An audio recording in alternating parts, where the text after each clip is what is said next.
নমস্কার বন্ধুরা, welcome back to my channel. আজ আমি আপনাদের সাথে শেয়ার করব বিনা মশলায় ছোট মাছ আর লাউ দিয়ে হাতে মাখা চচ্চড়ি রেসিপি। আশা করছি আজকের এই রেসিপিটি আপনাদের অনেক ভালো লাগবে। ভিডিওটি ভালো লাগলে লাইক, কমেন্ট এবং শেয়ার করতে ভুলবেন না। আর আমার এই চ্যানেলে নতুন হয়ে থাকলে চ্যানেলটি সাবস্ক্রাইব করে পাশে থাকা বেল আইকনটি বাজিয়ে দিন, যাতে পরবর্তী ভিডিওর নোটিফিকেশান সবার আগে আপনার কাছে যায়। আমার এই চ্যানেলটি সাবস্ক্রাইব করে আমার এই ছোট্ট চ্যানেলটির পাশেই থাকার অনুরোধ রইল। তাহলে চলুন বন্ধুরা, ঝটপট ভিডিওটি শুরু করা যাক। দেখুন বন্ধুরা, রেসিপিটি রান্না করার জন্য আমি এখানে হিয়া বড় একটা লাউ নিয়েছি। এই লাউটা তো আপনারা চিনেই থাকবেন। এই লাউকে কিন্তু আমরা অনেকেই অনেক নামে চিনে থাকি, যেমন সাসি লাউ, প্যানা লাউ এবং লোকুস। তো আমরা এটাকে কিন্তু সাসি লাউই বলে থাকি। এটা অনেক ধরনের হয়। আমি লম্বা লাউটা নিয়ে নিয়েছি, আর লাউয়ের কিন্তু আমি মাথার দিকে কেটে নিয়েছি। পুরো লাউটা তো রান্না করা যাবে না, অনেক বড় লাউ, সেই জন্য আমি সামনের দিকের অর্ধেকটা কেটে নিয়ে সুন্দর করে ছিলে নিয়েছি। সেটা আপনারা দেখতেই পাচ্ছেন। এটা এখন ছোট ছোট করে পাতলা পাতলা করে কেটে নেব। এত বেশি কিন্তু পাতলা করা যাবে না, মাঝারি সাইজের পাতলা করতে হবে, কারণ লাউটা হালকা মোটা মোটা করে রাখলেই কিন্তু খাইতে অসাধারণ টেস্ট লাগে।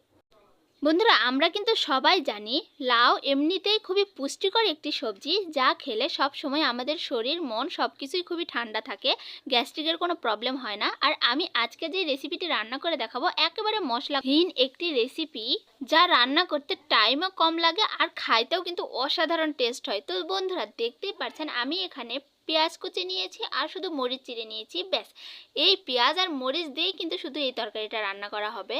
তাও আবার হাতে মাখা রেসিপি। ভাবুন একবার কতটা মজা লাগবে খাইতে, আর তাও আবার ছোট মাছ দিয়ে। আমরা সচরাচর ছোট মাছ সবাই পছন্দ করি, কিন্তু নদীর মাছ হলে তো আর কোনো কথাই নেই। এটা একেবারে নদীর টাটকা ছোট মাছ। আর এই মাছের নামটা কি আমি আসলেই বুঝতে পারি না। অনেকেই অনেক নাম বলে, কেউ বলে চোপড়া, তো কেউ বলে খোলসা, জানি না এটার নাম কি।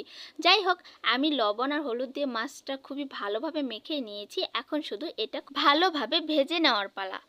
তো বন্ধুরা, অবশ্যই মাথায় রাখবেন, লাউ দিয়ে এই রেসিপিটি রান্না করার জন্য যখন মাছটা আপনারা ভাজবেন, তখন অবশ্যই কিন্তু একেবারে মুচমুচে বা শক্ত করে ভাজা যাবে না, তাহলে কিন্তু মাছের স্বাদটা নষ্ট হয়ে যাবে। অবশ্যই এমনভাবে ভাজতে হবে যাতে কাঁচাও না থাকে আর ভিতরে একেবারে মুচমুচেও না হয়ে যায়। তো আমি মাছগুলো ভেজে নেওয়ার জন্য চুলায় একটি কড়াই বসিয়ে দিয়ে দিয়েছিলাম কিছুটা সাদা তেল। তেল গরম হয়ে যাওয়ার পরে আমি কিন্তু মাছগুলো দিয়ে দিয়েছিলাম। এখন এক পাশে 3 থেকে 4 মিনিটের মতো হালকা লো মিডিয়াম আছে ভেজে নিয়েছি। তারপর আমি খন্তাতে সবগুলো মাছই উল্টে দিয়ে এইভাবে উল্টে পাল্টে আমি মাছগুলো ভেজে নিয়েছি। মাছগুলো কিন্তু খুবই ভালোভাবে ভাজা হয়ে গিয়েছে। এখন শুধু উঠিয়ে নেওয়ার পালা। দেখতেই পাচ্ছেন বন্ধুরা, আমি একটি পাত্রে সবগুলো মাছ উঠিয়ে নিয়েছি। আর মাছগুলো ভেজে নেওয়ার আগে কিন্তু কড়াই অবশ্যই খুবই হিট করে নিতে হবে, তাছাড়া মাছগুলো কড়াইয়ের সঙ্গে লেগে যাবে, ভাজতে পারবেন না। তো বন্ধুরা, এটা যেহেতু হাতে মাখা রেসিপি, সেই জন্য আমি একটি পাতিল নিয়ে নিয়েছি, আর এই পাতিলের মধ্যে সবগুলো কেটে রাখা লাউ দিয়ে দিলাম।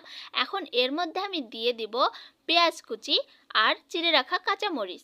দিয়ে দেওয়া হয়ে গিয়েছে। এখন আমি এর মধ্যে দিয়ে দেব পরিমাণ মতো লবণ, মানে স্বাদ মতো লবণ, যতটুকু লাউ তার উপর ভিত্তি করে দিতে হবে। আর দিয়ে দিয়েছি পরিমাণ মতো একটুখানি হলুদ। হলুদ এত বেশি দিলে কিন্তু লাউ খাইতে তিতা লাগবে, ভালো লাগবে না, তাই অবশ্যই একটু কম দেওয়ার চেষ্টা করবেন। আর আমি এর মধ্যে দিয়ে দিলাম কিছুটা পরিমাণে সাদা তেল। এখন শুধু এগুলো খুবই ভালোভাবে মেখে নেওয়ার পালা।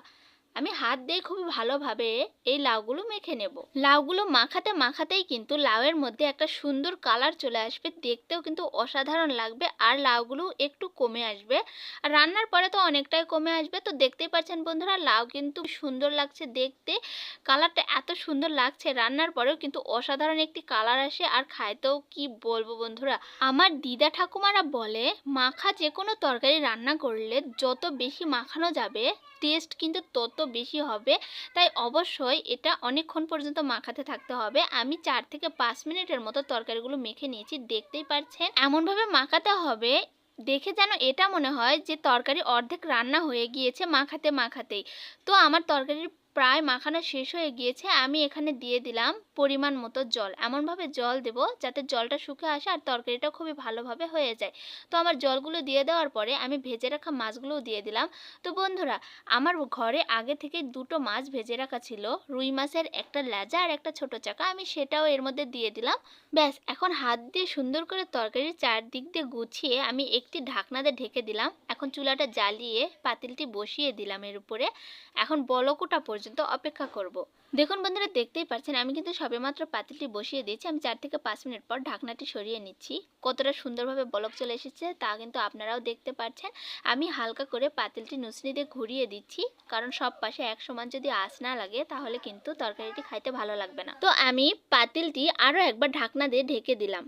লাউগুলো কিন্তু একেবারে কচি, এটা সিদ্ধ হতেও বেশি টাইম লাগবে না, তাই আমি ঢাকনা দিয়ে আর ঢেকে দেব না। এই 2 বারে ঢেকে দিয়েছি। এখন শুধু ঘুরিয়ে ঘুরিয়ে জলটা শুকিয়ে নিলেই কিন্তু রেডি আমাদের হাতে মাখা বিনা মশলায় লাউ আর ছোট মাছ দিয়ে চচ্চড়ি রেসিপি। এই রেসিপিটি হলে নিমিষেই এক থালা ভাত ফিনিশ হয়ে যাবে। পরিবারের সকলকে যদি এমন রেসিপি রান্না করে খাওয়ান, সবার শরীরও সুস্থ থাকবে, মনও ভালো থাকবে, আর আপনার প্রশংসা তো করবেই। তো বন্ধুরা, দেখতেই পাচ্ছেন আমি রেসিপিটি নামিয়ে নিয়েছি। কতটা সুন্দর লাগছে দেখতে আর কতটা লোভনীয় হয়েছে এই হাতে মাখা লাউ দিয়ে ছোট মাছের চচ্চড়ি রেসিপি। তো বন্ধুরা, ভিডিওটি আপনাদের কাছে কেমন লাগলো তা অবশ্যই কমেন্টে জানাবেন। ভিডিওটি শুরু থেকে শেষ পর্যন্ত দেখার জন্য আপনাদের অসংখ্য অসংখ্য ধন্যবাদ। দেখা হচ্ছে পরবর্তী ভিডিওতে এইরকমই কোনো নিত্য নতুন রেসিপি নিয়ে। ততক্ষণ পর্যন্ত ভালো থাকুন, সুস্থ থাকুন। টাটা বন্ধুরা।